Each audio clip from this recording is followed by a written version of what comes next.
HELIOS Tarot Forecast for the month of July, year 2017. I'm B.R. Newman, and this will actually be drawn specifically for your astrological zodiac sign, so pay close attention. And also check out Botticelli's Starry Teller Forecasts through the link below.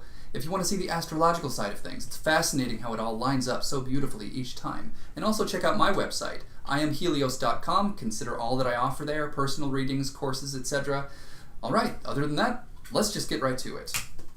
Okay, Aquarius, here is your 5-card tarot spread for the month. Now this is a kind of miniaturized Golden Dawn spread using the same kind of themes.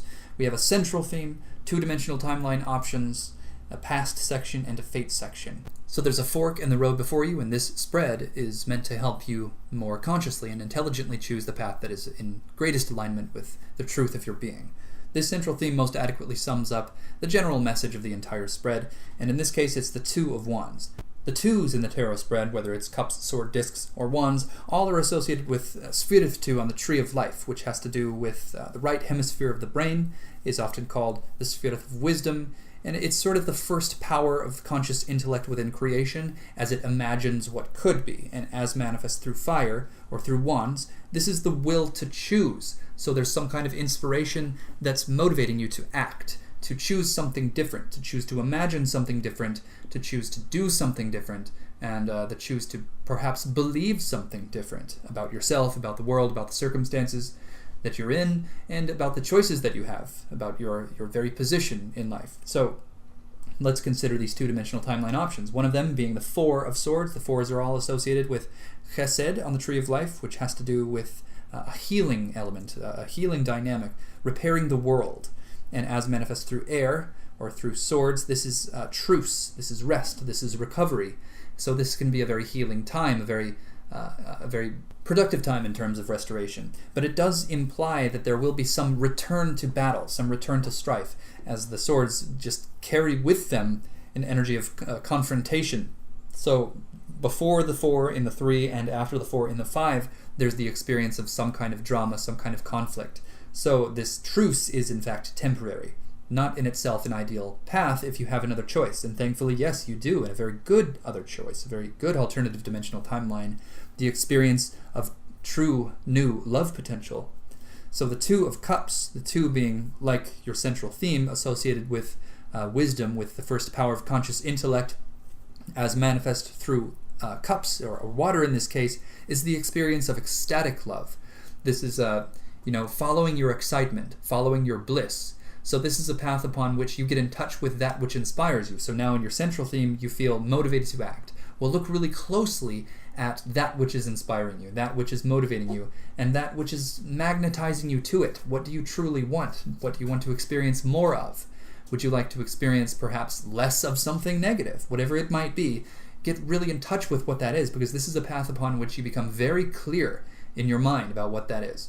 So again, being associated with the right hemisphere of the brain, Sphyrith 2, as manifested through water, has to do with imagining what could be, getting really clear about what it is that you want, and sending a consistent signal out to the universe so that, through the law of attraction, it can respond with a consistent experience. If we're sending mixed signals out to the world, if we're not sure what we want, if we're so busy, caught up in juggling trivialities within the plane of potentiality, that the universe just doesn't know what to respond with. So if this sounds like the path for you, decide it, get clear about it, and experience it. Go out and find it. Bring into your life a little taste of that which you desire most. Allow yourself to be indulgent and go for it, because the experience of this taste will bring about a much clearer and deeper understanding, a visceral understanding of that which you most desire. Intentions set for the sake of manifestation, rooted in experiential memory, rather than imagining possibility, has a much stronger signal. The complete sensory experience broadcasts a stronger signal to the universe, so it knows precisely what to respond with. So give a little to yourself. This is a very friendly path, so be friendly, be kind to yourself and to everyone along this path. Authentically kind, treating others as you would wish to be treated, again bringing things to the level of the experiential.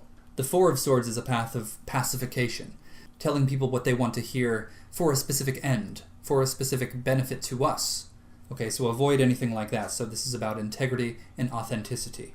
So this central theme and these two choices are actually calling into question a personality. within you.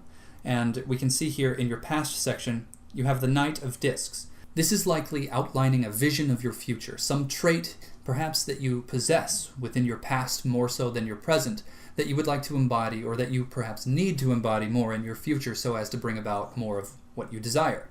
So all of these 16 court cards correspond perfectly with the 16 Myers-Briggs personality profiles, and this Knight of Discs corresponds with the ESFJ, or the extroverted sensory feeling judger. Now this is an extremely gracious personality, somebody who's very eager to please and very thoughtful, somebody with excellent interpersonal skills that can see multiple angles to any issue and finds the means to harmonize, finds the means to achieve some reconciling factor between opposing points of view. So this is likely maybe something that you have aspired to, and the means to achieve this, the means to become much more giving, much more loving, much kinder, much more in line with the Two of Cups path, and to refrain from temporarily pacifying others, or temporarily pacifying yourself for that matter, but making true progress. You will access that through the Prince of Discs, so you're just getting started. All right, so that you don't have to expect that you're going to step into the full embodiment of that which you would aspire to, but you can actually begin to access that through the lesser form of it, or not lesser, but less mature, less refined, the Prince of Discs rather than the Knight of Discs, or in some cases the Knight is the King in some card decks. But okay, in this case, the Prince of Discs, it corresponds directly with the ESFP. So there's some similarities, being the E, the S, and the F, the extroverted sensing, feeling, perceiver. But the fact that this is a perceiver, not a judger, means that the prince just doesn't take everything so seriously, doesn't have to have everything planned out, doesn't have to have the perfect system for being gracious and thoughtful and appropriate and eager to please set in stone. So there's some experimentation that goes with this territory. So it's okay to make mistakes and to try things out. That is in your fate. That's what's going to happen. So now is the time to embrace that. You go only once around in life is sort of the motto of the Prince of Discs. This is a very spontaneous person who loves surprises and can juggle multiple projects at one time. So try many different methods. So this Two of Cups path is actually it's proving to be one of great experimentation. So you don't have to know precisely what you want to begin with in order to pursue it. The idea is exploration here and experimentation. So the Prince of Discs, if you want to bring more of that personality type into your life, then you can simply be generous in every possible way that you can, and go about your experimentations with the dominant theme being generosity, that this is actually an experiment in the art of giving. So that essentially wraps all of this up. Thank you so much for listening and for watching. Don't forget to check out my website, IamHelios.com, and consider all that I have to offer there, especially if you would like to take this so much deeper than we have here. Thank you so much.